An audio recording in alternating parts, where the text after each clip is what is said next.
Yo mga idol, kumusta? Mandarigma Sports TV nga pala.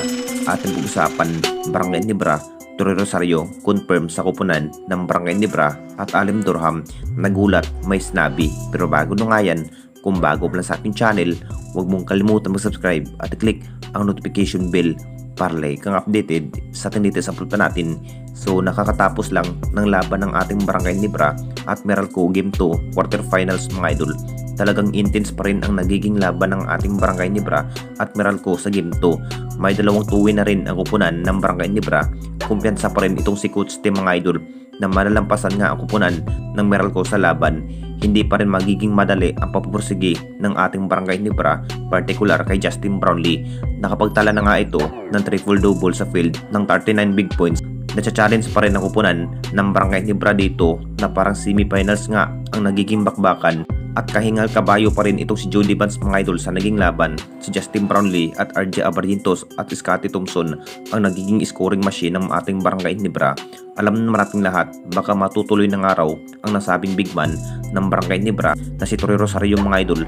Naging inamin nga ni Coach Tim sa pagkatapos nga sa laban, talagang desisyon na rin itong si Torre Rosario ang masusunod dahil nag-u-offer na rin ang kupunan ng Barangay Nibra ng malaking salary para sa nasabing big man na si Torre Rosario na parang nagpapalakas na rin ang kupunan ng Barangay Nibra para sa quarterfinals. At hindi na rin magiging biro dahil kulang na kulang pa rin ang nagiging big man ng ating Barangay Nibra, kung bakit isa na rin ang kupunan ng Barangay Nibra na si Torre Rosario ang target para makuha at habol pa sa quarterfinals. At dito na naman tayo sa isa pa nating balita. Alim Durham nagulat at may sinabi sa kupunan ng Barangay Nibra. Alam na nating lahat mga idol, maganda pa rin ang nagiging pagtatapatan ang nasabing dalawang import na si Justin Brownlee at Alim Durham sa Binted area. Nakita naman nating lahat kung anong kayang gawin ni Alim Durham sa bawat laban mga idol. Masasabing binigyan na naman ang kupunan ng Barangay Nibra ng magandang laban. Pati na rin ito si Cliff Hatch mga idol. Maganda rin ang kanyang opensiba at Chris Newsome.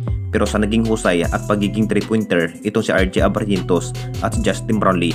Masasabing nalamangan pa rin ang kupunan ng Meralco. Panalo sana ang kupunan ng Meralco kung hindi sana itong si Justin Brownlee. Masasabing mas kayang tapatan nga ni Justin Brownlee ang nagiging opensiba ng Meralco. Kung bakit ito pa rin ang nagiging problem dahil sa husay at 3-pointer sa bawat player ng ating Barangay Nibra. Nagulat pa rin si Alim Durham mga idol sa ginawa ng ating Barangay Nibra. Siguradong babawi pa rin ang kupunan ng Meralco sa Game 3. Pagsisikapan pa rin ng ating Barangay Nibra para mas makakaabot pa sa semifinals at madali na rin talunin sa quarterfinals, particular ang kupunan ng Meralco. Anong masasabi ninyo mga idol tungkol sa ating video?